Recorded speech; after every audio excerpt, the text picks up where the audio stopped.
Largos días y placenteras noches, habitantes de Aberoikne. Yo soy Iván G. Reviews, y el día de hoy continuaremos con las historias de esta oscura provincia de Francia. En esta ocasión resumiré dos historias, la primera sobre dos hechiceros que hacen pociones y un terrible crimen, y la segunda sobre una bruja de los bosques con un ejército de sapos. Espero disfruten el video. Sin más que decir, comencemos.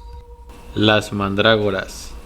La historia nos presenta a Gilles Grenier, el hechicero, y Sabine, su esposa, procedentes del Bajo Aberoikne, de lugares desconocidos o que incluso no consta en ningún mapa. Ellos vivían en medio del bosque, en tierras donde crecían mandrágoras cuyo tamaño y abundancia superaban el de cualquier otra provincia donde latiese la brujería. Gilles y Sabine empleaban las raíces que eran semejantes a las extremidades del cuerpo humano para confeccionar filtros amorosos.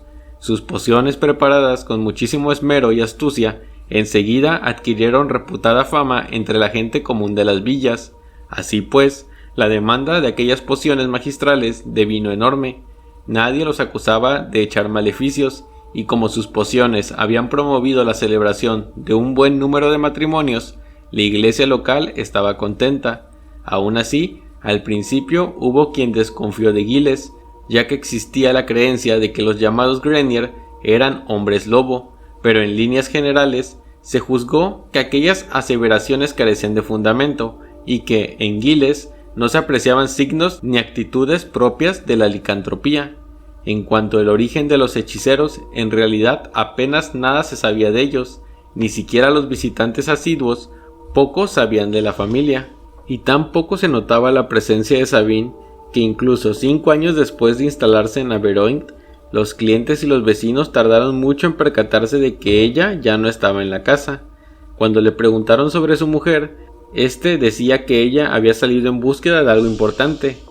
Fue dando fechas para su retorno y cada vez aplazaba más el mismo, hasta que la gente lo olvidó, y es que en realidad la había matado un atardecer de otoño, en el curso de una ácida disputa. Ella le había amenazado con un cuchillo y él le cortó el cuello. Acto seguido la enterró en el prado de las mandrágoras. El asesinato de su esposa no le suscitaba ningún sentimiento de culpabilidad. Nunca la había amado y solo cuando le dejaba solo se sentía infinitamente mejor. A pesar de la ausencia de Sabine, la demanda de sus filtros amorosos subió como la espuma. Por esto necesitaba abastecerse de mandrágoras, las cuales ocultaban el cuerpo enterrado de su esposa. Cuando se dispuso a desenterrar la primera mandrágora, quedó estupefacto, pues si bien sabía que estas raíces muchas veces tomaban formas similares a la humana, la que había sacado se parecía a su mujer, pero en miniatura.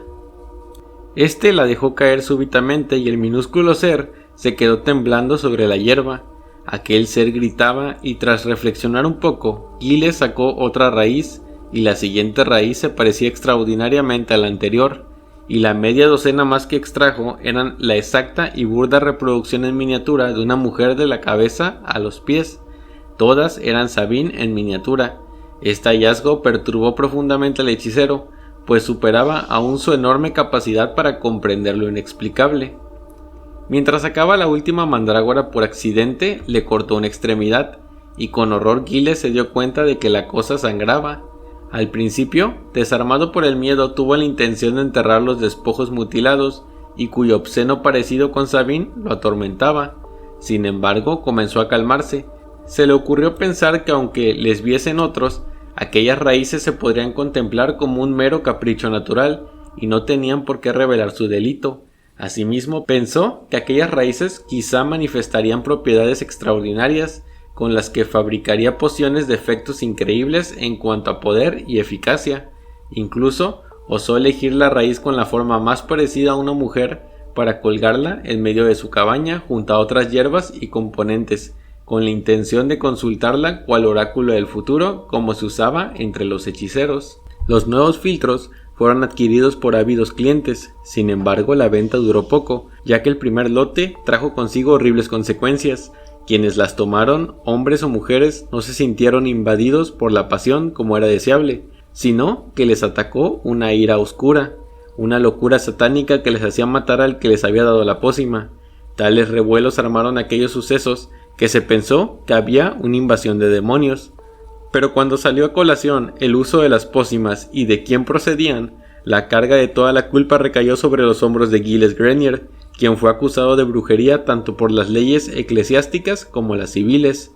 Los oficiales encargados de arrestar a Giles lo encontraron al atardecer en su cabaña. No alegó nada en favor ni en contra de las acusaciones de brujería. Su arresto procedió normal, si no fuera por lo que ocurrió poco antes de sacarlo de la cabaña, ya que antes de llevárselo escucharon unas palabras emitidas desde unas hierbas que el brujo tenía colgadas, procedente de una mandrágora con forma de mujer, la cual dijo: «En lo más profundo del prado, donde más crecen las mandrágoras». Todos quedaron petrificados por aquel fenómeno y le preguntaron a Giles con mucha insistencia, pero el brujo se negó a cooperar. Los oficiales entonces decidieron cavar en el sembradío de mandrágoras, hallando gran cantidad de raíces y por debajo el cadáver de una mujer en el que aún se distinguían los rasgos de Sabine. A consecuencia del descubrimiento, Giles Grenier fue acusado de brujería y de uxoricidio. Lo declararon culpable de ambos delitos y lo colgaron en la horca junto a otros asesinos, y su cadáver fue quemado en la hoguera. La madre de los sapos. La historia inicia con Mary Antoinette, una bruja que intenta convencer a Pierre, un joven aprendiz de boticario, para que se quede con ella en su cabaña. La mujer era repulsiva, con ojos de sapo, pechos desproporcionados y piel blanca y babosa. La bruja lo quería desesperadamente e intentó hacerle ver que nadie lo extrañaría en el pueblo, pero Pierre tenía miedo. Su brujería la había hecho ser temida entre los campesinos de aquella remota provincia. La gente de Averoigne la llamaba la madre de los sapos, un nombre otorgado por más de una razón. Los sapos moraban en las cercanías de su cabaña y se decía que eran sus demonios familiares. Sin responder aún a la invitación de Antoinette, el chico tomó un frasquito que Alain Le Dindon le había enviado a recoger. Le Dindon, el boticario de la aldea, su jefe, no tenía problemas en comerciar con la bruja, y Pierre a menudo acudía a tales menesteres a su cabaña escondida. El viejo boticario, cuyo humor era rudo y obsceno, había advertido en ocasiones a Pierre con respecto a las preferencias de Antoinette hacia él. La bruja le ofreció vino con cuyas exquisitas especias impregnó la cabaña, imponiéndose a los menos agradables hedores del borboteante caldero. Pierre le dijo que lo bebería siempre y cuando no contuviera ningún brebaje. Antes de beber, inhaló los efluvios de la bebida con algo de prevención, pero quedó conforme con su agradable aroma. Mientras hablaba, sentía en su estómago y en sus venas la expansiva calidez del alcohol, de las especias y de algo más ardiente que eso. Le pareció que su propia voz era irreal y extraña, como si hablara desde un lugar muy elevado. A sus oídos llegaba un suave pero profundo estruendo, y la mirada se le exsumió en un plácido desconcierto. De algún modo la cabaña parecía expandirse, cambiar su luminosidad a su alrededor. Se dio cuenta por un instante de que todo ello era producto de un encantamiento, un conjuro seductor en el vino de la bruja. Cerca de él estaba la bruja que se alzaba desnuda como Lilith, la primera bruja. Sus deformados miembros y cuerpos se habían tornado voluptuosos, su rostro se había vuelto hermoso, y esta vez la bruja le preguntó si le gustaba en esa forma. Cuando tocó sus pechos, notó lo frío y pegajosos que estaban. La bruja lo condujo a un lecho que había junto al hogar. Pierre despertó al amanecer. Enfermo y confundido, intentó recordar en vano dónde estaba o qué había hecho. Entonces, girándose un poco, vio ante sí en el lecho una cosa que era un monstruo imposible de sueños enfermizos, una forma de sapo tan grande como una mujer gorda. Las náuseas le invadieron mientras regresaban sus recuerdos de la delirante noche. De la manera más estúpida había sido engañado por la bruja y había sucumbido a sus malvados encantamientos. El chico se levantó y se escapó cuidadosamente. Era pleno día y una espesa niebla se extendía por todas partes, como una fantasmal cortina sobre el sendero que debía seguir hasta Les Gibaux.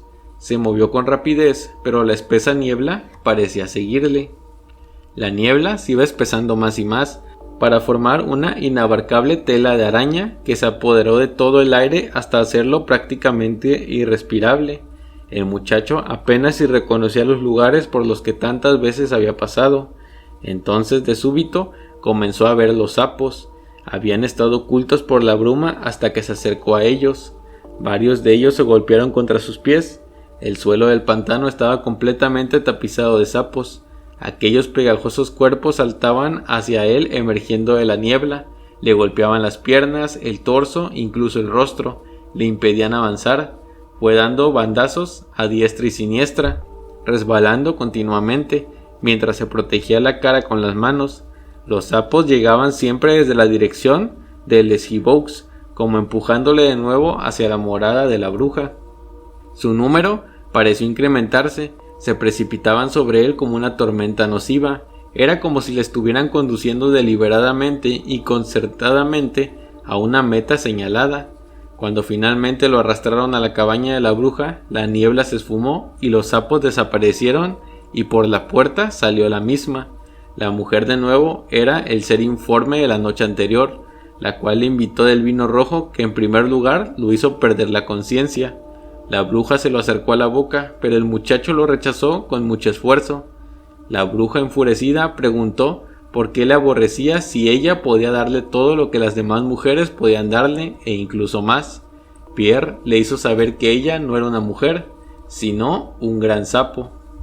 La bruja, furiosa entonces, le dijo que se fuera, pero que pronto se arrepentiría de haberse ido. Apenas dado unos centenares de pasos, volvió a aflorar la niebla, así como los ineludibles brazos de un espectro con dedos mortíferamente fríos. Las extrañas nieblas se cernieron más y más sobre el chico, y repentinamente, de la vacua blancura de la niebla, una sólida ola de sapos que le sobrepasaban en la altura lo atacó y lo tumbó fuera del sendero. Los sapos saltaban y daban volteretas en el aire, de tal suerte que lo mareaban. Alrededor de pies y tobillos formaron un viscoso remolino, y no obstante, a base de muy lentos y denodados pasos, casi logró alcanzar el mismo borde del camino. Pero entonces una segunda tromba de sapos arremetió contra él, y sin poderlo evitar, cayó de nuevo en el agua. Por un momento, antes de que todo deviniera en un completo olvido, sus dedos palparon los contornos de una forma monstruosa que en cierto modo remitía a un sapo, pero grande y pesado como una mujer gruesa. En el último instante le dio la sensación de que dos colosales pechos le aplastaban el rostro. Y así termina la historia. Si quieren que cuente más historias de este ciclo, háganmelo saber en los comentarios. Dejen su like y suscríbanse si no están suscritos, eso me ayudaría mucho. Yo soy Iván G Reviews y recuerden, hay otros mundos aparte de este.